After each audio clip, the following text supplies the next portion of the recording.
오늘은 글씨 쓰는 방법에 대해서 알아보도록 하겠습니다.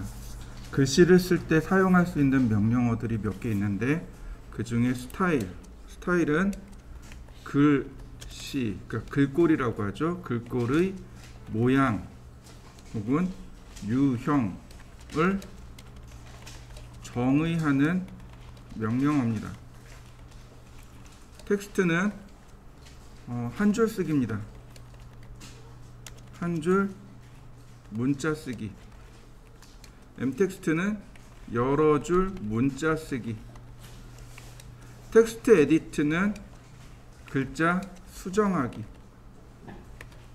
글자? 아니 문자로 가죠. 전부 문자로 썼으니까. 그 다음 한 줄 텍스트 투 엠텍스트는 한 줄 문자를 여러 줄 문자로 바꾸기.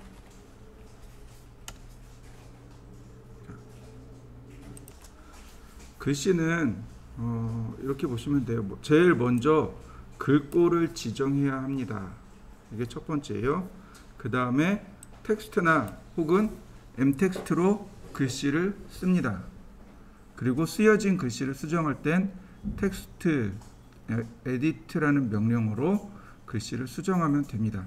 크게는 이렇게 4개를 주로 많이 사용한다고 보시면 돼요. 근데 텍스트에 생각보다 문제가 많습니다.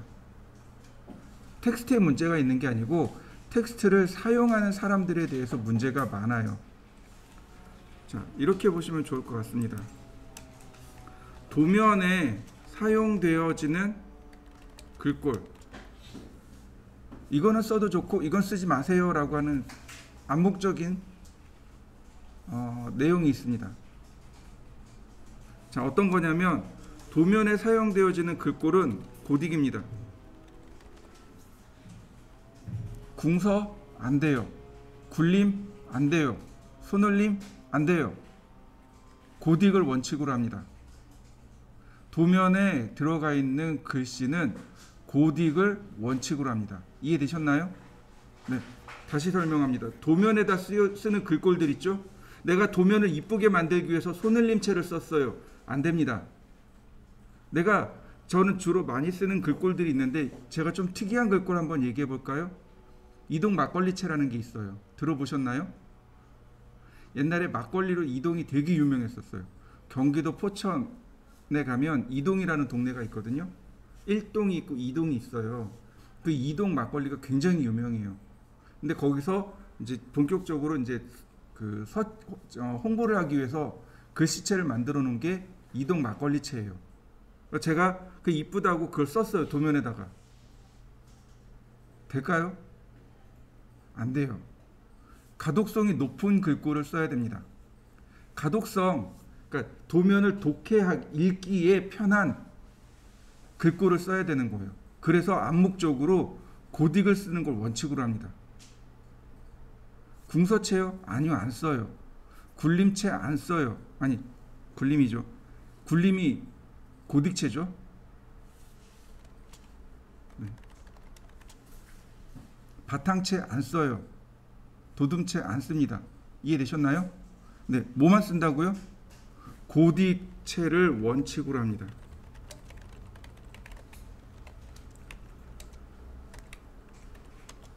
자, 그 다음에 두 번째. 제가 조금 아까 얘기했던 이동 막걸리체로 도면을 만들었어요. 그리고 여러분들한테 드렸습니다. 그러면 도면에 글꼴이 제대로 나올까요? 안 나와요. 다 깨져서 나옵니다. 무슨 얘기인지 되시나요? 네, 안 나와요. 여러분들한테도 똑같은 글꼴이 있어야 도면이 나와요. 도면 안에 글꼴이 나옵니다. 표시가 돼요. 만약에 그걸 안 했으면 안 나오는 거죠. 예를 들어서 남산체라는 게 있어요. 남산체가 생각보다 이쁘거든요. 제가 남산체로 도면을 그렸습니다. 그리고 여러분들한테 드렸어요. 제대로 도면에 글씨가 표기가 될까요? 아니요, 안 돼요. 그래서 두 번째 원칙은 뭐냐면 누구나 가지고 있는 글꼴을 써야만 됩니다. 근데 여기서 오류가 많이 발생해요. 회사마다 각자의 시그니처가 있어요. 뭐 한양고딕이라든지 그 다음에 뭐 HY 경고딕이라든지 이런 것들 많이 써요. 제가 고딕을 원칙으로 한다 그랬잖아요. 그러니까 이제 고딕체 예쁜 것들 중에서 이제 하나를 골라서 씁니다. 근데 제가 지금 얘기했던 한양고딕이나 그러니까 HY 고딕 같은 거 아래 한글 설치하지 않으면 안 나와요. 저는 워드를 조금 더 즐겨 쓰거든요. 한글보다. 그럼 한글을 설치하지 않으면 한양고딕이 설치가 안 돼요. 그럼 제 컴퓨터에는 한양고딕이 없기 때문에 해당 글꼴이 안 나옵니다. HY 울릉도체라든지 그러니까 한양 울릉도체라든지 한양 고딕체라든지 이런 것 아래 한글을 설치하면 같이 설치되는 것들이 있어요. 얘네들을 써버리면 여러분들이 가지고 있는 컴퓨터에 해당 글꼴이 없으면 안 올라옵니다.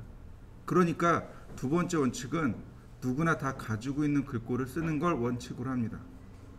자, 그럼 어떤 게 있나요?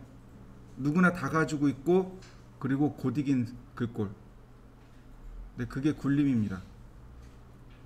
자, 굴림, 궁서, 바탕, 도둠 이 네 가지는 윈도우를 설치하면 누구나 다 가지고 있는 거죠. 그 중에 저 굴림이 고딕체예요.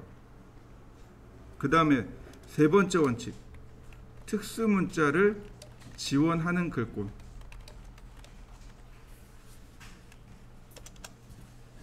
특수문자를 누구나 다 지원해야 돼요. 근데 이제 여기서 문제가 생겨요. 한글을 표현하는 방법이 프로그램적으로 한글을 표현하는 방법이 완성형이 있고 조합형이 있습니다. 한글을 표현하는 방법이 완성형이 있고 조합형이 있어요. 그 한글 창제 원리에 가장 잘 맞는 것은 조합형입니다.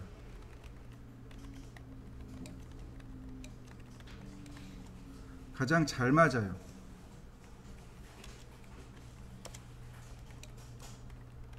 근데 우리가 쓰는 건 완성형입니다.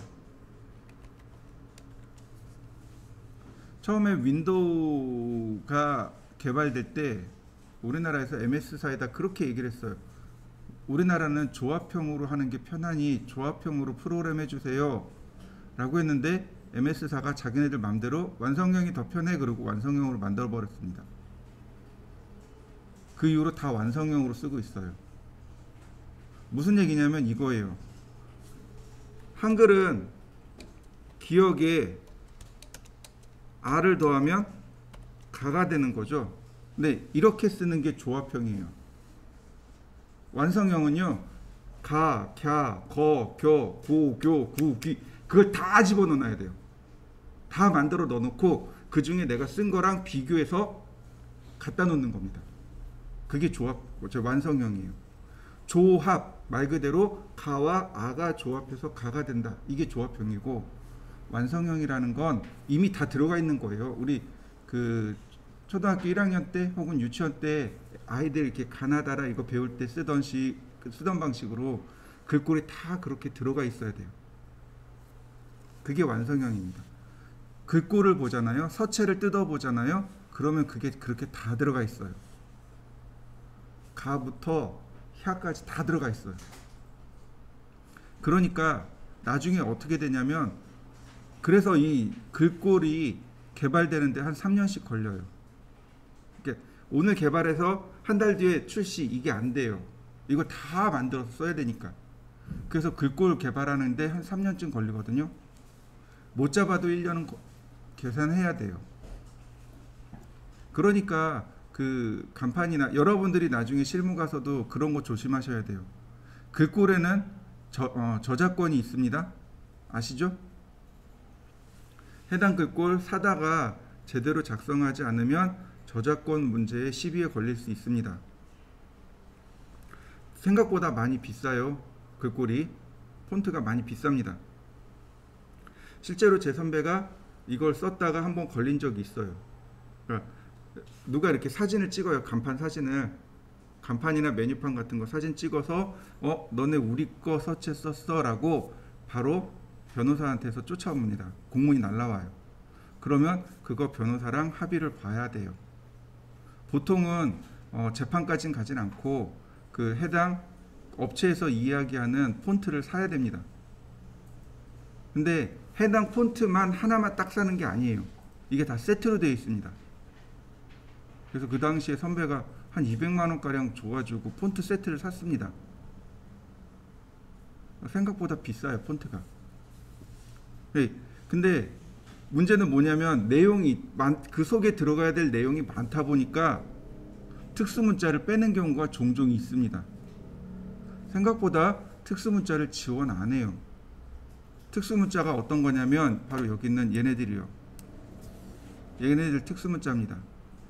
45도 할 때 그 조그만 동그라미 파이 50 할 때 그 파이 플러스 마이너스 할 때 나오는 플러스 마이너스 이런 게 특수문자예요. 이거를 폰트에 다 저장돼 있어야만 얘네들이 온전히 표기가 돼요. 근데 이것들이 안 들어있는 폰트들이 생각보다 많습니다. 한글 폰트에. 그래서 이 세 가지 조건을 다 완성시키는, 이 세 가지 조건을 다 만족시키는 게 굴림입니다. 제가 기분 낸다고 HY, 그 한양 울릉도체 썼어요. 특수문자 지원이 안 돼요. 그럼 어떤 일이 발생하냐면 다 네모나게 나오거나 물음표로 나와요. 심지어는요, 어떤 경우는 한자로 나오는 경우도 있습니다. 그러면 초보자들이 보기엔 어떤가요? 한글이 다 깨져서 나왔으니 문제가 생겼죠? 그걸 어떻게 해결할까요? 생각보다 답은 간단해요. 굴림으로 바꾸면 어지간한 건 다 해결이 돼요. 그러니까 제가 실무에서 일할 때 그 거래처 직원들이나 이런 분들이 저한테 도면을 들고 많이 왔어요. 이거 글꼴이 깨졌는데 이거 어떻게 안 되나요? 어려운 거 아니니까 금방금방 해드렸어요. 당연히 실력이 좋아요 라고 얘기할 수밖에 없는 거죠. 근데 이유를 알면 돼요. 원인을 알면, 이유를 알면 간단하게 해결할 수 있습니다. 문제는 뭐냐면 이거예요. 특수문자를 지원하는 글꼴, 이걸 써야 돼요. 특수문자를 지원 안 하니까 안 돼요. 그 다음에 나한테 글꼴이 없으니까 안 나와요. 그 다음에 이제 마지막으로는 고딕체를 써야 돼요. 이 세 가지 조건을 기억하셔야 됩니다. 이 세 가지 조건을 지키지 않으면 도면에 글씨가 엉망으로 나옵니다. 자, 기억하세요. 첫 번째, 어떤 글꼴 쓰라고요? 고딕체를 쓰셔야 됩니다. 두 번째, 누구나 다 가지고 있는 거 쓰세요. 굴림이나 바탕, 도둠, 궁서. 얘네들은 윈도우가 설치될 때 기본으로 설치되는 글꼴이라고 그랬습니다. 그 다음에 특수문자가 지원이 되는, 특수문자가 가장 잘 지원이 되는 건 결국 굴림밖에 없습니다. 이 세 가지 조건을 만족시키는 건 굴림밖에 없습니다. 그러니까 여러분, 저하고 공부할 때는 굴림 쓰세요. 실무 나가면, 여러분들이 현장에 나가면 여러분들 현장에서 사용하는 글꼴들이 별도로 있습니다. 그때 가서 그거 쓰시면 돼요. 자, 스타일 명령어는 글꼴의 모양을 만드는 명령어입니다. 이렇게 보시면 돼요. 과거의 컴퓨터는 성능이 좀 낮았어요. 근데 이렇게 보시면, 자, 이렇게 해가지고 컴퓨터가 있고 메모리가 있습니다. 메모리가 있어요. 예를 들어서 오토캐드를 실행하세요. 그리고 더블 클릭했어요. 그러면 어떻게 되나요? 그 오토캐드라는 프로그램이, 혹은 예를 들어서 아래 한글을 실행하세요. 그리고 아래 한글 클릭하면 아래 한글이 실행되겠죠. 그 프로그램이 메모리에 이렇게 딱 등록이 됩니다. 그리고 메모리랑 CPU랑 이렇게 왔다 갔다 하면서 작업을 해요. 메모리에다가 프로그램을 등록하고 CPU에서 계산하고 그다음 메모리에 저장하고 해당 내용을 모니터에다 보여주게 되는 겁니다. 이렇게 반복이 돼요. 근데 문제는 뭐냐면 글꼴이 있잖아요. 글꼴도 그런 메모리에 등록을 해야 됩니다. 메모리에 이렇게 등록해 놔야 돼요. 그래야 내가 마음 놓고 글꼴을 가져다 쓸 수 있습니다. 근데 예전에는 컴퓨터 사양이 나빴기 때문에, 그리고 메모리도 작았기 때문에 글꼴을 메모리에 다 올릴 수가 없었어요. 그래서 어떻게 했냐면 스타일을 하나 만드는 겁니다. 내가 CAD에서 내가 사용해야 할 글꼴을 하나 만드는 겁니다. 만들어서 뭐랑 매칭을 시키냐면 폰트랑 매칭을 시켜 놓는 겁니다. 그럼 어떻게 돼요? CAD가 실행할 때 해당 폰트만 불러드리는 겁니다. 무슨 얘기인지 이해되셨죠? 폰트를 매칭시키는 겁니다. 네, 보시면 글꼴의 모양을 정의하는 명령어입니다. 자, 보시죠. 스타일, 그러면 이렇게 메시지가 뜹니다. 스탠다드네요. 기본 글꼴입니다. 스탠다드. 그럼 여기에 뭐라고 나와요? 폰트 네임이 나옵니다. 바로 여기서 글꼴을 지정하는 겁니다. 내가 스탠다드를 쓰게 되면 여기 있는, 내가 CAD에서 스탠다드를 지정하면 여기 있는 컴퓨터 내에 설치되어 있는 폰트들 중 어떤 하나랑 연결이 되는 거죠. 매칭이 되는 겁니다. 그래서 해당 글꼴을 불러다가 그 글꼴만 사용하는 겁니다. 자, 폰트도 두 종류의 폰트가 있습니다. 하나는 일반 폰트가 있고요. 폰트가 두 종류예요. 하나는 일반 폰트가 있고 하나는 빅 폰트가 있습니다. 일반 폰트는 그냥 말 그대로 윈도우 폰트예요.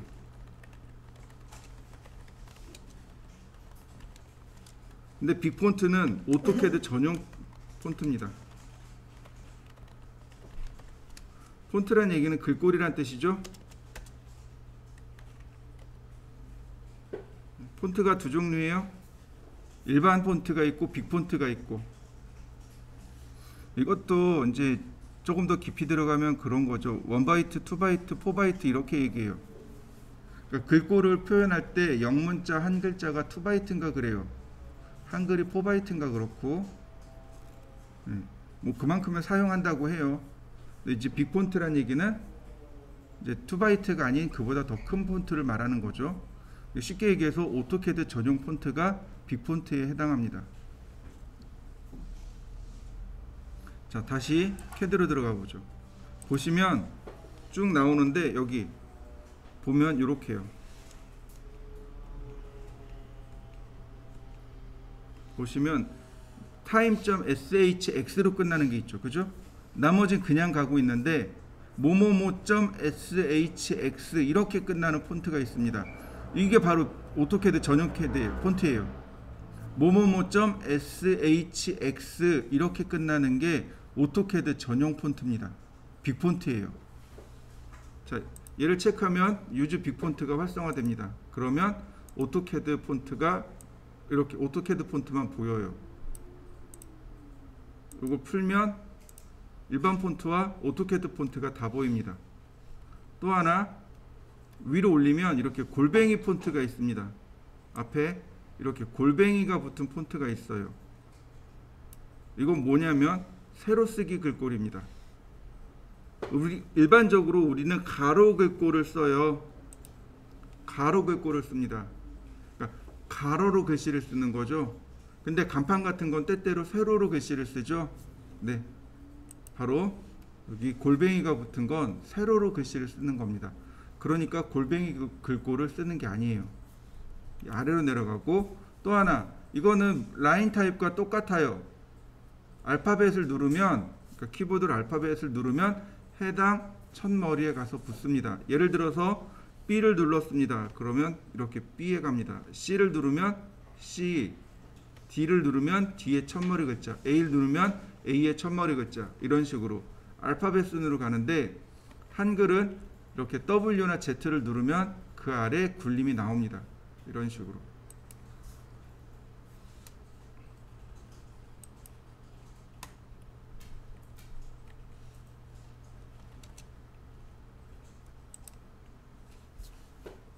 한글을 쓰시면 되고요. 자, 하나를 만들어 보죠. new hg. hg가 한글의 약자예요. 한글의 약자입니다. 자, 그 다음에 선택하고 굴림. 보시면 그 옆쪽에는 폰트 스타일이라는 것이 나옵니다. 레귤러밖에 없네요. 굴림은 레귤러밖에 없습니다. 근데 아리얼은 볼드도 있고 이탈릭도 있고 레귤러도 있고 씬도 있고 여러 가지가 있습니다. 이게 이제 폰트 스타일이죠.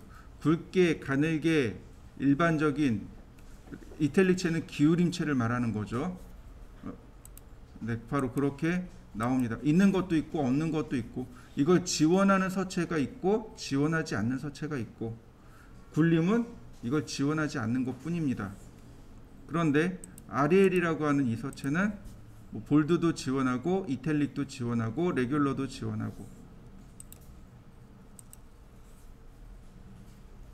다음 여기 사이즈 나옵니다. 이 사이즈는 건들지 마세요. 만약에 내가 여기다가 글꼴의 높이를 지정했습니다. 예를 들어서 50이라고. 그러면 그냥 아예 글씨가 50으로 딱 박제돼서 나옵니다. 50으로 딱 고정돼서 나와요. 다른 글꼴이 안 나옵니다. 그러니까 글꼴의 높이가 고정이 돼서 나오는 거예요. 여기서 내가 지정해버리면 다른 글꼴의 높이가 안 나옵니다. 글꼴의 높이를 아예 고정시키는 거라, 그래서 일부러 여기를 안 쓰는 겁니다. 글씨를 쓸 때 일부러, 그러니까 글씨를 쓸 때 우리가 글씨 높이를 지정할 수 있어요. 텍스트나 M텍스트에서 글씨 높이를 지정할 수 있습니다. 근데 여기서 높이를 지정해 버리면 텍스트나 M텍스트에서 글씨 높이를 지정할 수 없게 됩니다. 그때그때 높이를 지정해서 써야 돼요. 어떤 건 2.5mm, 어떤 건 4mm, 어떤 건 6mm, 어떤 건 8mm, 이런 식으로 그때그때 지정해서 씁니다. 여기서 고정시켜 놓고 쓰지 않아요.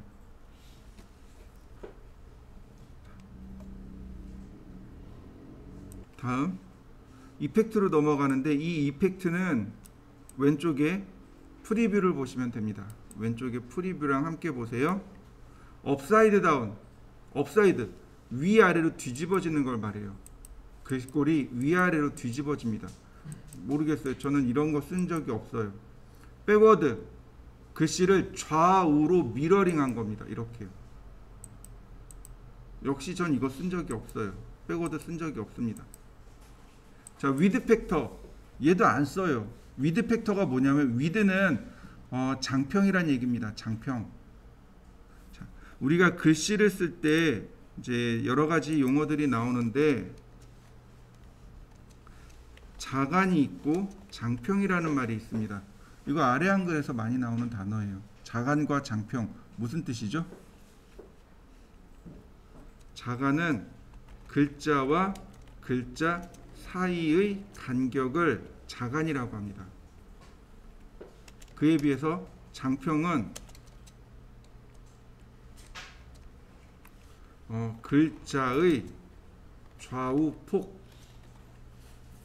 폭을 장평이라고 합니다. 글자의 좌우 폭을 장평이라고 해요.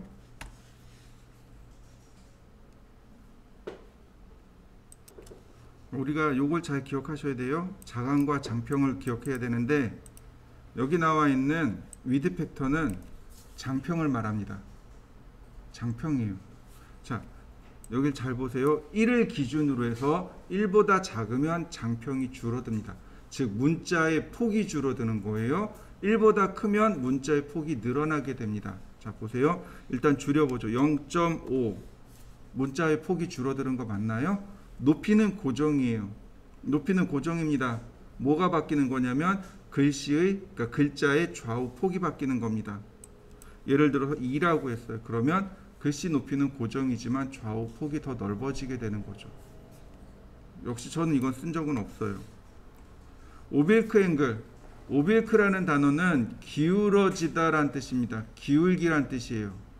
예를 들어서 글씨를 30도 기울여라, 이거 이탈릭체랑 똑같은 거죠. 굴림을 억지로 이탈릭체를 만들 땐 잠깐 씁니다. 역시 잘 쓰진 않아요. 각도이니까 각도를 이렇게 쓰시면 돼요. 90도 그러면 에러가 나겠군요.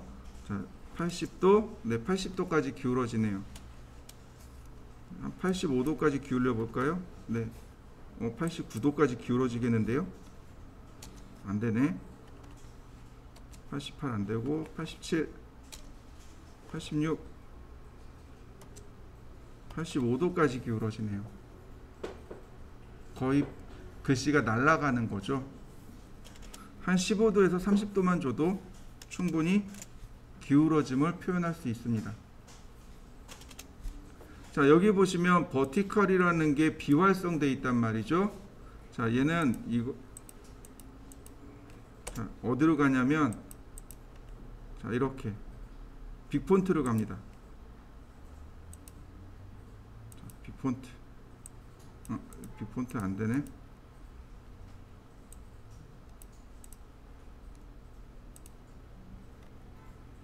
txt. 네. 바로 이 파일이요. tx.shx.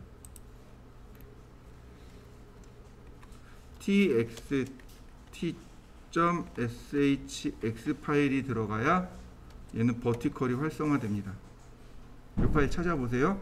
이 파일을 눌러보면 버티컬이 활성화될 겁니다. 그러면 글씨가 세로로 써집니다. 이렇게요. 글씨 새로 써지는 거 보이시죠?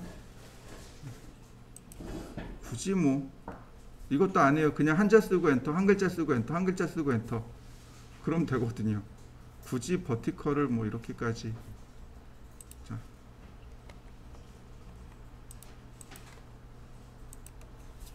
그 다음에 보시면 굴림과 굴림체가 있죠. 굴림과 굴림체가 있죠. 두 개 똑같은 겁니다. 굴림하고 굴림체는 똑같은 겁니다. 그러니까 선생님 저는 굴림체 쓰고 싶은데 쓰세요. 괜찮아요. 굴림과 굴림체는 똑같은 거예요. 그리고 어플리 세커런트 그러면 현재 글꼴이 Hg로 이렇게 바뀌게 됩니다. 자, 그 다음에 또 우리가 알아야 될 것들이 있네요. 혹시 들어보셨는지 모르겠는데 TTF, FON 들어보셨나요? 얘가 뭐냐면 윈도우 전용 서체고 오토캐드 전용 서체는 SHX로 끝납니다. 확장자가 TTF이거나 FON이거나 그러면 일반 폰트가 됩니다. 얘는 조금 더 많이 있어요. 뭐 등등등. 근데 오토캐드 전용 서체는 SHX 하나밖에 없습니다. 자, 보세요. 옵션으로 들어갑니다. 우리 어저께 했을 거예요. 파일에 가면 폰트가 네, 폰트 매핑 파일 여기 있네요. 아, 이거 아닌데, 아니고 메인 디렉토리 아니고 서포트 파일로 가야 되는군요. 여기 있네요. 아니다, 여기 있네요. 폰트. 자, 윈도우 탐색기 파일 탐색기 띄워볼까요? 파일 탐색기 띄우시고 그 다음에 C 드라이브 클릭하고 프로그램 파일 들어가면 오토데스크 있습니다. 여기에 오토캐드 2016에 보시면 여기에 폰트라는 폴더가 있습니다. 네, 여기 SHX 파일 오토캐드 전용 서체입니다. 저 같은 경우 프로젝트가 끝나면 해당 프로젝트별로 사용했던 폰트들을 다 함께 넣어 놓습니다. 제가 늘 가지고 있는 게 아니니까. 그리고 혹시 다른 사람이 이 프로젝트를 들여다봤을 때 필요할지 모르니까, 혹은 납품했는데 그쪽에서 야 우리 폰트 없어 다시 해봐 그러면 큰일 나잖아요. 그러니까 거기 폰트 폴더 있어요. 그 한마디면 알아서들 하는 거죠. 근데 만약에 SHX 파일이라면 바로 여기다 붙여넣기 하시면 됩니다. C 드라이브에 프로그램 파일에 폴더에 오토데스크에 캐드 그 다음 폰트 이렇게 들어갑니다. 얘는 여기 있어요. 그리고 여기 있습니다. 여기다 넣으시면 돼요. 해당 파일을 여기다 붙여넣기 하시면 되고, 그럼 윈도우 폰트는 어디 있나요? 윈도우 폰트는 C 드라이브에 윈도우에 폰트라는 폴더가 있습니다. 여기다가 붙여넣기 하시면 돼요.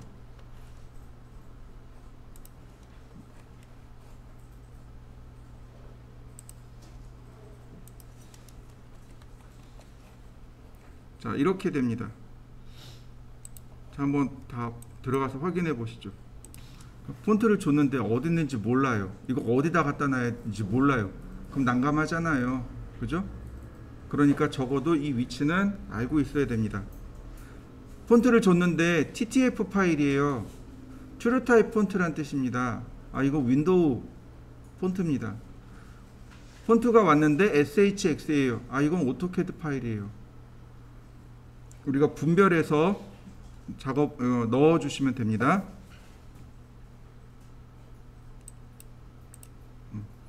경로까지 지정해 줬고요. 자, 그러면 실질적으로 글씨를 써보자고요. 어넌테이트에 들어가시면 바로 여기가 스타일입니다. 어넌테이트에 들어가시면 제일 첫 번째 있는 여기가 스타일들입니다. 내가 여기서 클릭하시면 돼요. 클릭하면 바로 스타일을 지정할 수 있습니다. 세커런트 하셔도 되고, 스타일에서 이렇게 선택하고 세커런트 하셔도 됩니다. 그러면 여기가 바뀌어요. 이렇게 그냥 여기서 지정만 하셔도 돼요. 굳이 스타일까지 안 가도 되겠죠. 그 다음에 기본적인 글씨 크기가 2.5mm라고 이렇게 돼 있고요. 그 다음에 멀티라인 텍스트하고 싱글라인 텍스트, M텍스트 두 가지가 있다 그랬습니다. 텍스트는 싱글라인 텍스트, M텍스트는 멀티라인 텍스트. 자, 먼저 싱글라인 텍스트부터 알아보죠. 싱글라인 텍스트, 즉 텍스트, 자 보시면 이렇게요. 얘가 싱글라인 텍스트예요. 예전에 이 싱글라인 텍스트는 텍스트와 디텍스트 두 가지였습니다. 텍스트와 디텍스트였어요. 디텍스트는 다이나믹 텍스트의 약자입니다. 역시 한 줄 쓰기예요. 근데 시간에 따라서 얘가 통합됐습니다. 그래서 단축키가 DT예요. 두 개가 통합이 됐습니다. 단축키가 그래서 DT가 된 거예요. 그리고 텍스트, 원래 텍스트의 이 단축키가 누가 가져왔냐면 얘가 가져온 거예요. 원래 얘는 단축키가 M텍스트였습니다. 그랬다가 단축키가 이렇게 바뀐 겁니다. 무슨 얘기예요? 누가 활용도가 더 높다는 얘기입니까? M텍스트가 활용도가 더 높다는 얘기예요. 메인이 됐던 단축키를 다른 명령어가 가져가 버렸잖아요. 바뀐 거잖아요. 네, M텍스트가 활용성이 훨씬 더 높은 겁니다. 자, 먼저 텍스트부터 알아보죠. 자, DT 실행되는 거 맞죠? 다이나믹 텍스트. 자, 스페이시파이 퍼스트 포인트 오브 텍스트, 글자의 시작점을 입력해 주세요. 현재 커런트 스타일은 HG이고 글자의 높이는 2.5mm입니다. justify, 이제부터 justify라는 말이 종종 나올 거예요. justify라는 얘기는 무슨 뜻이냐면 자리 맞춤이란 뜻입니다. 자리 맞춤이 왼쪽이에요. 무슨 얘기냐면 왼쪽 정렬을 하겠습니다, 이런 뜻입니다. 오른쪽 정렬을 할 수도 있겠죠. 왼쪽 정렬할 수도 있고 가운데 정렬할 수도 있어요. 만약에 여러분들이 표를 그린다고 생각을 해보시죠. 그러면 가운데 정렬 써야죠. 어떤 건 가운데 정렬, 어떤 건 왼쪽 정렬, 그죠? 이게 justify에서 맞추시면 돼요. 자, 시작점을 클릭합니다. 그러면 CAD가 뭘 물어봐요? 글자 높이를 물어봅니다. 엔터. 그 다음에 로테이션 앵글 0도 엔터.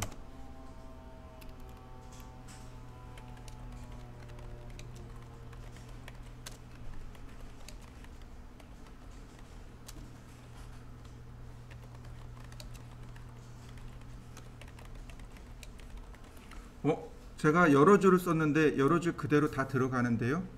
자, 백스페이스를 지워보죠. 여러 줄 그냥 지워지나요? 다시 볼까요?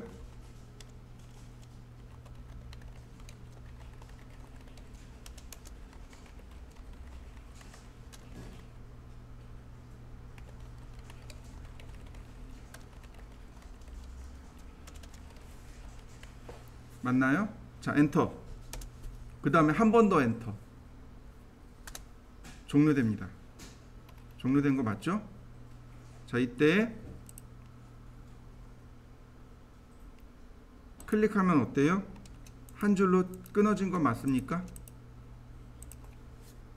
한 줄 쓰기예요. 그래서 한 줄 쓰기입니다. 한 줄씩 다 끊어졌잖아요. 편집을 위해서, 사용자의 편리성을 위해서 기록할 때는 여러 줄을 쓰게 합니다. 그러나 엔터하고 명령어를 종료했을 때 한 줄만 쓰게 됩니다. 자, 한번 해보시죠. 제가 쉬는 동안 글꼴을 하나 더 만들어 놨습니다. 이렇게요. 볼까요? 온도, 스타일. 자, 하나를 만들죠. 뉴. HG 1번이라고 했습니다. 그리고 얘를 뭘로 할까요?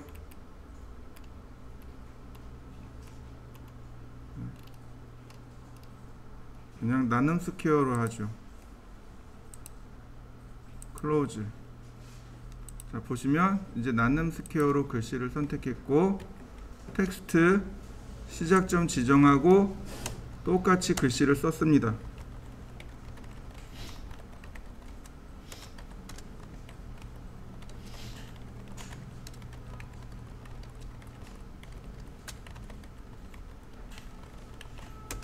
자, 됐나요? 근데 내가 원하는 건 요 아래 이어서 쓰길 원해요. 텍스트, 그 다음에 시작점을 지정하지 않습니다. 텍스트라는 명령어 실행하면 제일 마지막에 끝났던 줄이 이미 선택이 되어 있어요. 그냥 엔터. 그러면 바로 그 아래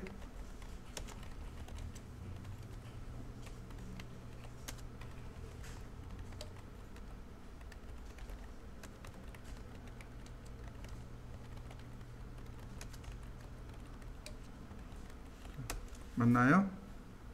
한번 해보시죠. 가만히 보면 애국가가 맨 아랫줄이 틀렸을 거예요. 우리나라 만세가 아니고 우리 기상일세예요. 2절은. 자, 보시면 텍스트 에디트라는 명령어가 있죠. 글자 수정하기. 이렇게 글자가 틀려도 수정할 수 있단 말이죠. 아이고, 한글이네.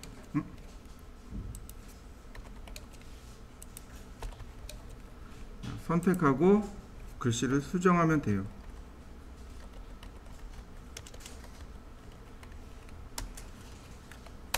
자, 이해되시나요? 글씨를 쓰고 얼마든지 수정할 수 있어요. 자, 이번엔 제가 다시 HG로 바꿨습니다. 한글로 바꿨어요. 즉 굴림으로 바꾸었습니다. 글꼴을 굴림으로 바꿨어요. 다시 텍스트. 자, 시작점을 지정하지 않고 엔터를 치면 어떻게 되나요?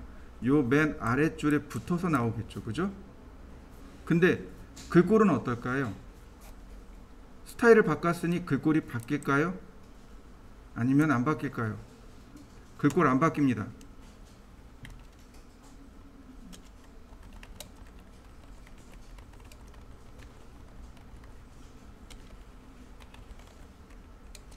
어때요? 글꼴이 바뀌었나요? 안 바뀌었죠. 자, 잘 모르겠다고요? 스타일을 바꿔버리죠.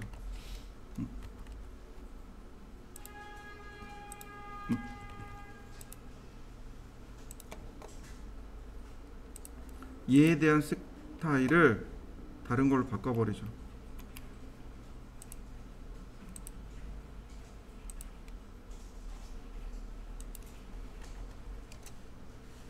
어때요?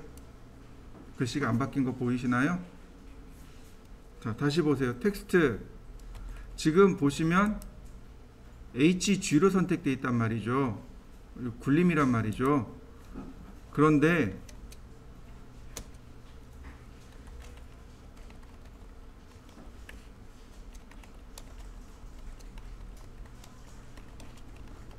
글꼴이 안 바뀌었습니다. 이해되시나요? 네. 바로 엔터 치면 글꼴 안 바뀌어요. 그러면 새로 지정을 하면 글꼴이 바뀌는 거죠.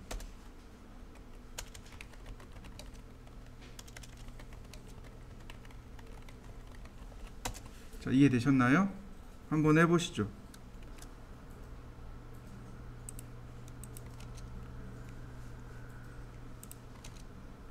자, 다시 보겠습니다. 텍스트, 그 다음에 위치 지정하고, 그 다음에 글씨 높이 지정하면 되겠죠. 5mm. 그러면 큰 글씨가 써지겠죠. 자, 그 다음에 컨트롤 키하고 엔터를 눌러보세요. 그러면 한 방에 종료가 됩니다. 그냥 엔터 누르지 말고 컨트롤 키를 누른 상태에서 엔터를 눌러보세요. 그러면 한 번에 종료가 됩니다.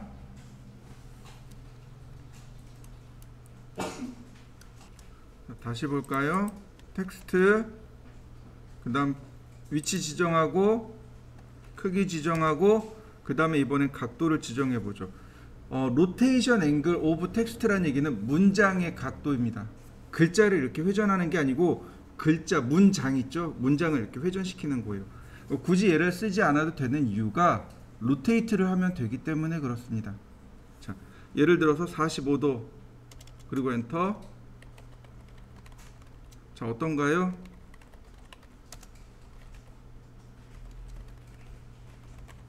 문장 자체가 돌아가 버린 거죠. 이거 뭐예요? 로테이트 하면 되는 거죠.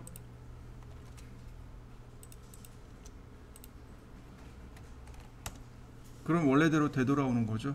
그러니 굳이 회전을 시킬 이유가 없습니다. 한번 해보시죠. 자, 다시 텍스트에 대해서 알아보도록 하죠. 자, 텍스트, 이번엔 justify입니다. justify는 자리 맞춤이에요. 근데 캐드는 굉장히 다양한 자리 맞춤을 제공해 줍니다.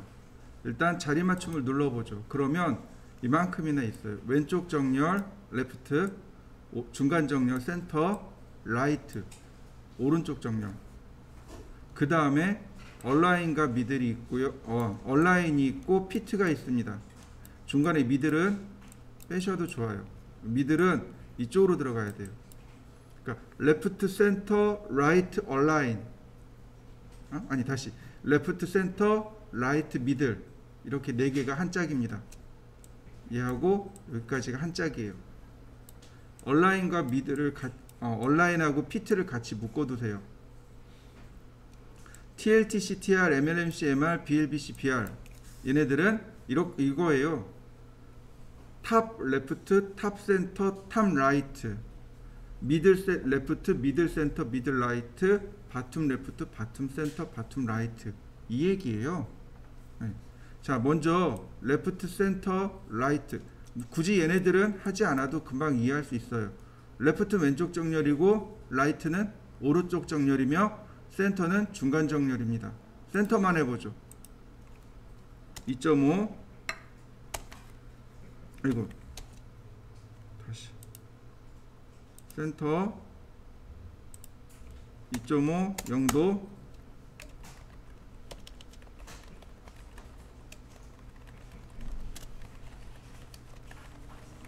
가운데로 정렬된 거 맞습니까? 네, 한번 해보시죠. 자, 다시 또 볼까요? 자, 텍스트, 근데 중요한 게 있어요. justify, 미들과 센터를 구별해야 됩니다. 다시 볼까요?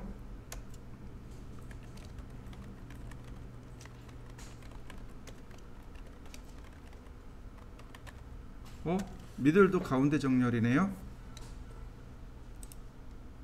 센터도 가운데 정렬입니다.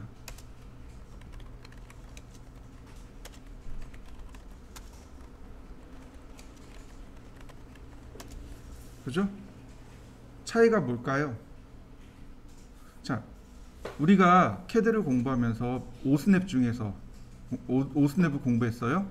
오스냅 중에 센터와 미드 포인트 두 가지가 있었습니다. 센터는 뭐였죠? 원의 중심이었죠. 미드는 뭐였나요? 양 끝의 중간이었죠. 맞나요? 자, 다 보세요. 선택해 놓고 보면 알아요. 자, 그립 포인트, 그립의 위치. 센터는 기준선에 이렇게 기준선의 중간에 있습니다.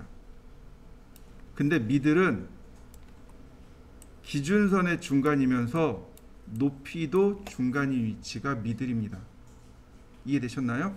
그럼 표를 그릴 때는 센터를 써야 될까요? 미들을 써야 될까요? 표를 만들 땐 당연히 미들을 써야 되는 거죠. 자, 보세요. 간단하게 표를 하나 만들어 볼게요. 라인 옵셋 8mm, 다시 라인 옵셋 20mm, 자, 트림, 그 다음에 제가 라인을 이렇게 대각선으로 그렸습니다. 그 다음 텍스트 justify center 높이 2.5mm. 자, 품번 다시 볼까요? justify middle.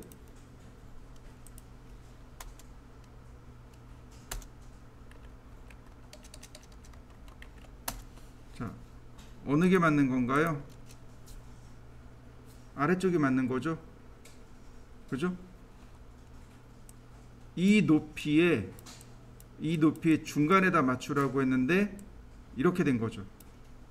이 높이의 중간에다 맞추라고 했단 말이죠. 전체 높이의 중간이 들어간 거죠. 한번 해보시죠. 비교해 보세요. 제가 라인을 이렇게 그렸습니다. 한글은 상관이 없어요.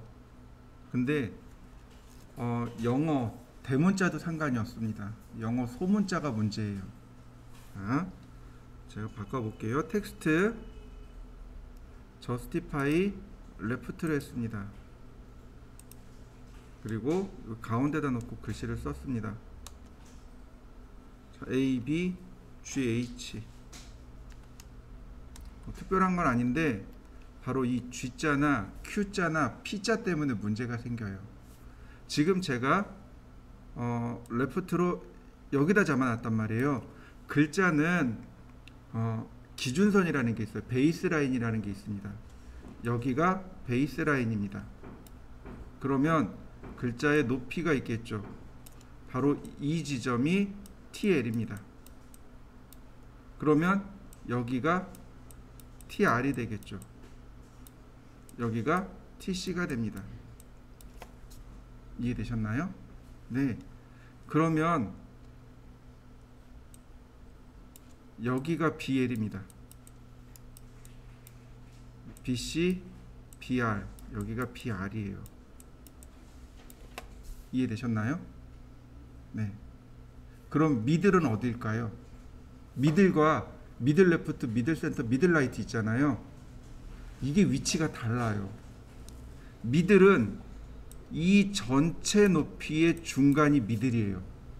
전체 높이 중간이 미들이고, 미들 레프트는 여기서부터 여기까지 중간, 여기가 바로 미들 레프트, 미들 센터, 미들 라이트 이렇게 잡히게 됩니다. 이해되셨나요? 네. 베이스 라인을 기준으로, 이 베이스 라인을 기준으로 해서 글씨의 제일 꼭대기가 탑, 그 다음에 베이스 라인부터 탑까지 이 중간이 미들, 그 다음에 베이스 라인 아래 이 G자처럼 밑으로 내려가 있는 이 글씨의 제일 아랫선이 BL, BR, BC, 그 다음에 미들은 이 전체 높이의 중간, 이렇게 되는 겁니다. 영어 소문자만 이래요. 근데 보시면 미들하고 미들 센터하고 위치 차이가 얼마 안 나죠. 조금 차이 나죠. 그래서 그냥 써요. 그래서 그냥 쓰는 겁니다. 자, 보시면 이렇게 그립 포인트로 우리가 확인할 수 있습니다. 자, 컨트롤 1키 누르면 속성창 나온다 그랬어요. 자, 보시면 여기 저스티파이 센터는 이렇게 가운데로 들어가겠죠. 라이트는 오른쪽으로 가요. 자, 미들은 이렇게 중간으로 갑니다. 이 전체 높이에 여기서부터 여기까지 이 전체의 중간입니다. 그 다음에 TL 탑 레프트, 탑 센터, 그리고 탑 라이트 여기 있는 거죠. 네. 미들 레프트, 미들이 여기서부터 여기까지 높이의 가운데입니다. 요것만 구별하시면 돼요.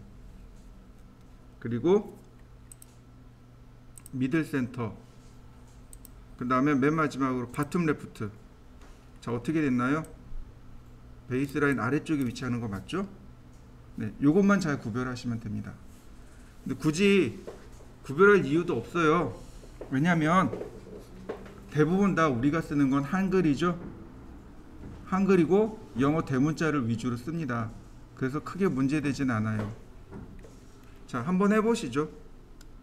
자, 또 볼까요? 이번엔 사각형을 그릴 겁니다. 렉탱글 골뱅이 10,2.5 이런 걸 두 개를 그릴 거예요. 카피, 이렇게 두 개를 그렸습니다. 자, 텍스트에 보시면 justify 보시면 align과 fit 두 가지가 더 있습니다. align은 정렬하다란 뜻으로 문장 전체에 이 폭을 지정해 주는 겁니다. 문장의 폭을 지정해 놓는 거예요.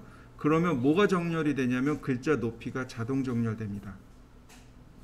fit는요, 문장 전체의 폭과 높이까지 고정을 시켜버리는 거예요. 그럼 뭐가 가변이 되냐면, 뭐가 움직이냐면 장평이 움직이게 됩니다. 자, 보세요. align. 자, first end point of text baseline. 글자 기준선의 첫 번째 끝점. second end point of text baseline. 문장 두 번째 끝점. 그랬더니 글씨를 쓰래요. 자, A. A자만 썼는데 글씨가 굉장히 커요. 그죠? 근데 B, C, D, E, F, G, H, I, J, K, L 어때요? 글씨가 점점 작아지는 거 보이시죠? 네, 문장의 폭이 결정이 된 거예요. 그래서 높이가 그에 맞추어서 조절이 되는 겁니다. 자, 한번 해보시죠.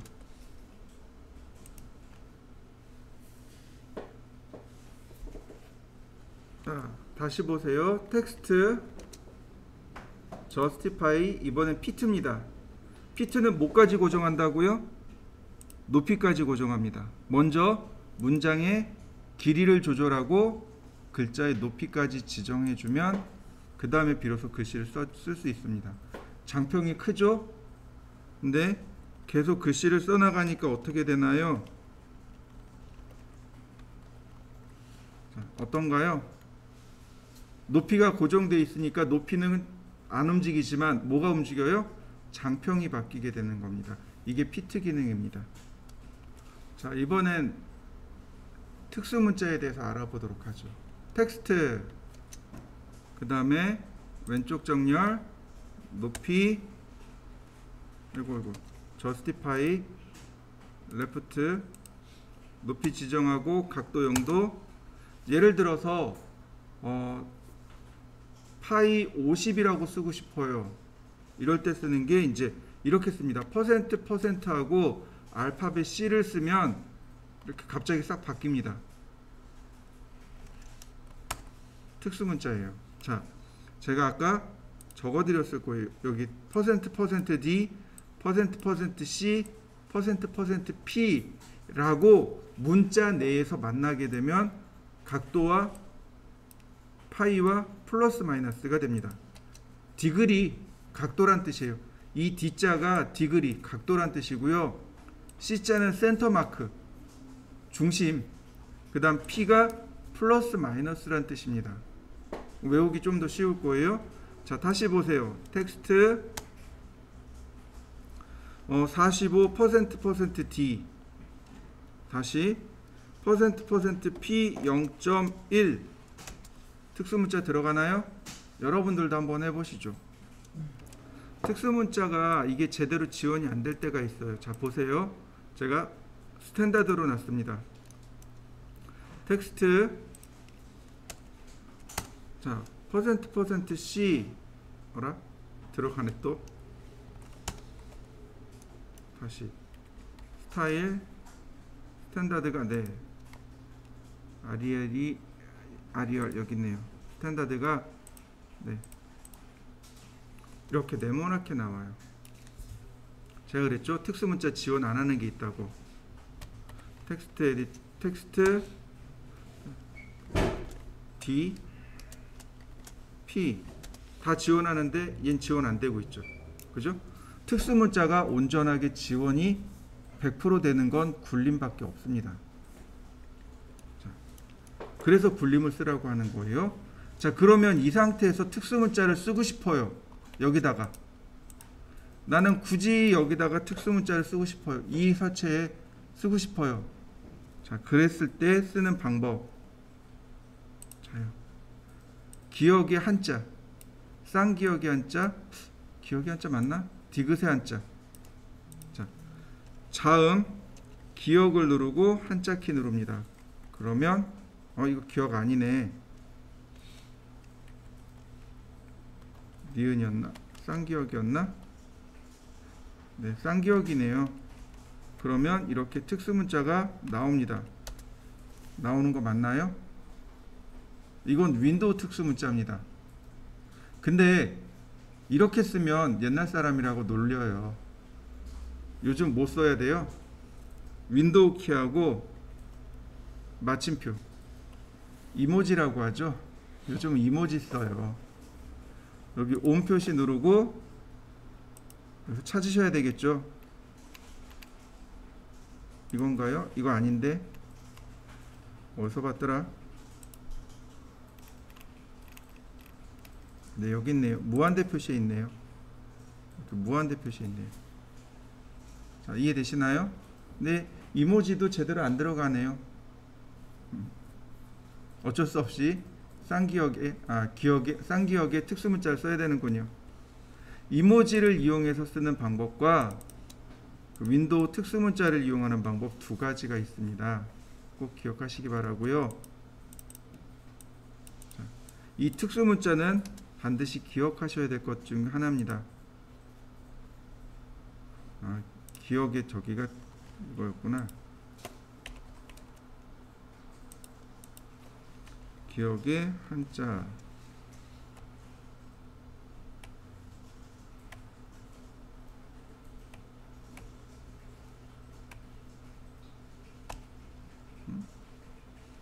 쌍기역의 한자.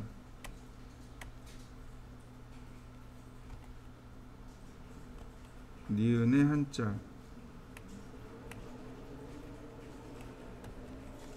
디귿의 한자. 디귿에는 여기 플러스 마이너스 기호가 있으니까 쓰면 되고요. 쌍디귿, 쌍디귿은 없고요. 리을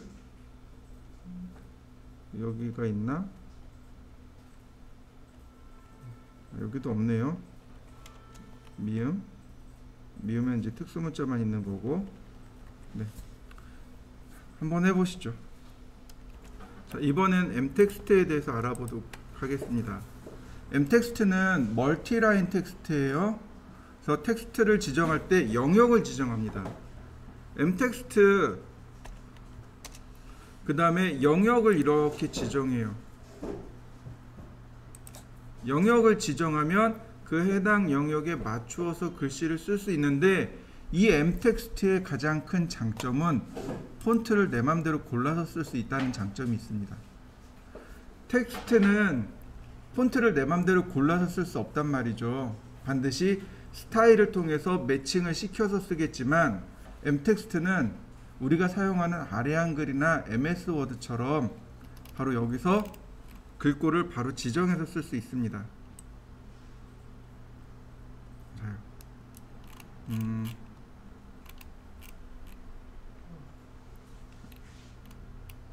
어디 갔을까요? 네, 여기 있네요.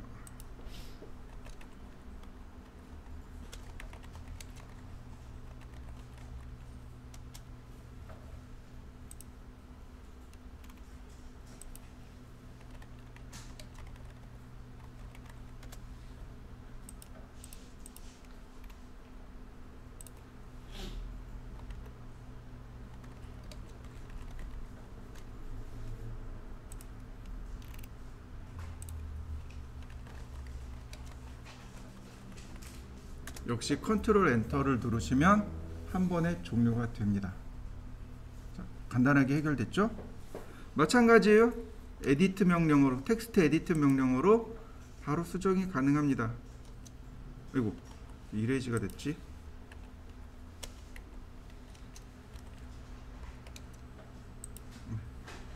이렇게 간단하게 수정이 되고, 또한 여기서 글자 크기라든지, 자, 글자 크기 맘대로 조절할 수 있고요. 이렇게 내가 지정한 영역만 이렇게 글자 크기를 지정할 수 있고, 그리고 또한 선택해서 저스티피케이션 자리 맞추기도 마음대로 할 수 있고 훨씬 더 수월하죠. 또 특수 문자가 여기 있습니다.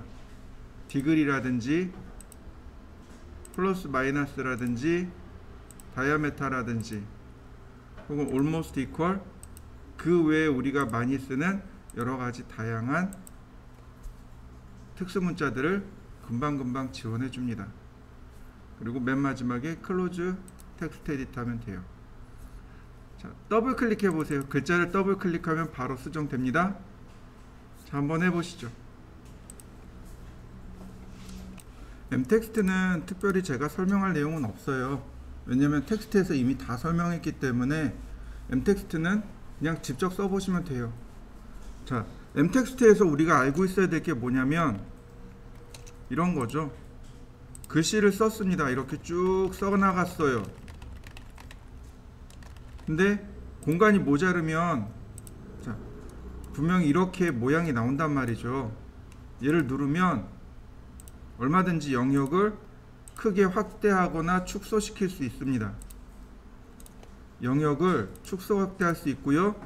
마찬가지예요. 이렇게 글씨를 쓰는 중간에도 영역을 늘리거나 줄이거나 할 수 있습니다. 영역에 대한 내용을 이렇게 늘리거나 줄이거나 할 수 있어요.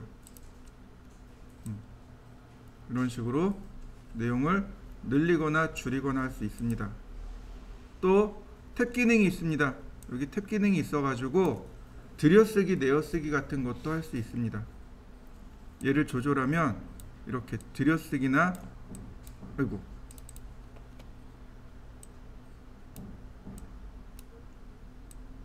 이렇게 들여쓰기가 가능해요. 들여쓰기, 내어쓰기, 그 다음에 이런 오른쪽에 영역 맞춘다든지 이런 것들도 얼마든지 가능합니다.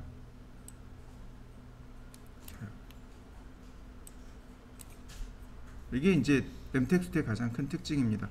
그러면 우리가 이제 흔하게 많이 쓰는 게 표예요. 자, 아까도 표를 잠깐 그려봤지만, 자, 옵셋 8mm, 라인 옵셋 20mm, 텍스트. 그럼 여기다 이제 글씨를 써야 되겠죠. 자, 텍스트 같은 경우는 이렇게 선을 그렸죠.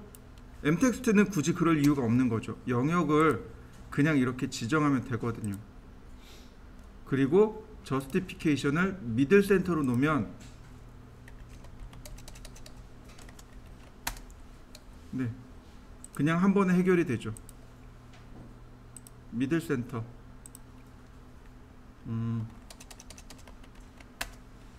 자, 마찬가지.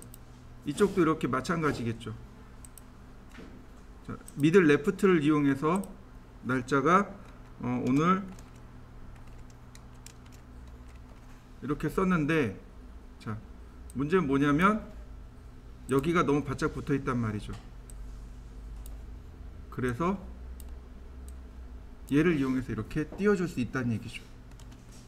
딱 붙어 있어도 상관없는 거죠. 이렇게 딱 붙어 있어도 미들 레프트를 이용해서 자리 맞춰주고,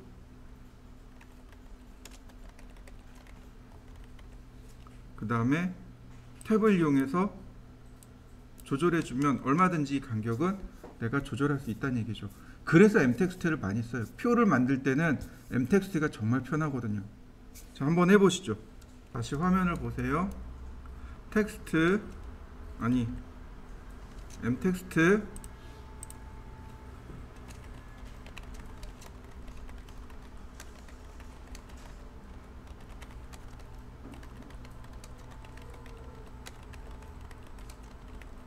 제가 이렇게 멀티라인 텍스트를 썼습니다. 얘를 분해할 겁니다. 분해. 그러면 이렇게 싱글라인 텍스트로 바뀌게 됩니다. 근데 이걸 다시 mText로 바꾸고 싶어요.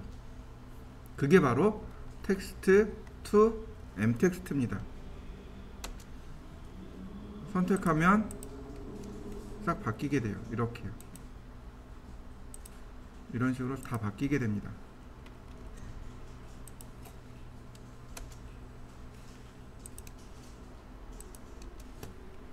자, 이해되셨나요? 자, 그 다음 하나만 더 해보죠. 텍스트, 이건 텍스트만 돼요. 예를 들어서 제가 여기다 거실이라고 썼습니다. 선택하고 미들 센터. 자, 보통 우리가 도면에 작업하면 룸, 그러니까 실이죠. 각 방이 있잖아요. 그 방의 이름을 표기를 해줘야 됩니다. 예를 들어서 여긴 거실입니다. 여긴 주방입니다. 여긴 방입니다. 여기는 화장실입니다. 여긴 현관입니다. 여긴 발코니입니다. 이렇게 표기를 해줘야 돼요. 그때 보통은 이렇게 합니다. 렉탱글. 보통은 이렇게 다각형을 이렇게 그려놔요. 잘 안 맞아요. 그래서 어떻게 하냐면 멀티라인 텍스트를 누르면 이 멀티라인 텍스트 안에 어떤 기능이 있냐면 여기 텍스트 프레임이라는 기능이 있습니다. 여기 텍스트 프레임을 yes로 바꾸면 테두리가 들어갑니다. 물론 이 간격은 조절을 할 수 있겠죠. 자, 그 다음에 일단 여기까지 한번 해보시죠. 자, 글씨를 요 테두리의 간격을 좀 바꿔보죠. 텍스트 프레임 위에 보면 백그라운드 마스크라는 기능이 있습니다. 백그라운드 마스크라는 기능이 있는데 지금 값이 no로 잡혀 있습니다. 그 오른쪽에 버튼이 하나 있을 거예요. 이 버튼을 눌러보시면 백그라운드 마스크라고 하는 이런 대화 상자가 뜹니다.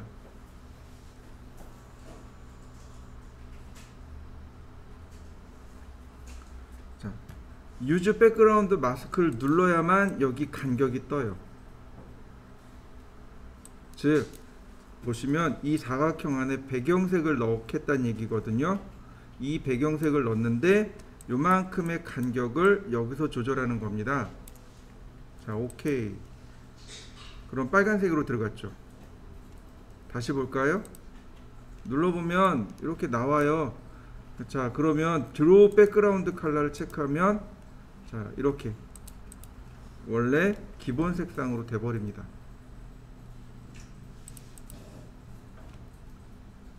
자, 백그라운드 마스크를 누른 다음 여기 간격을 1로 조절해 볼까요?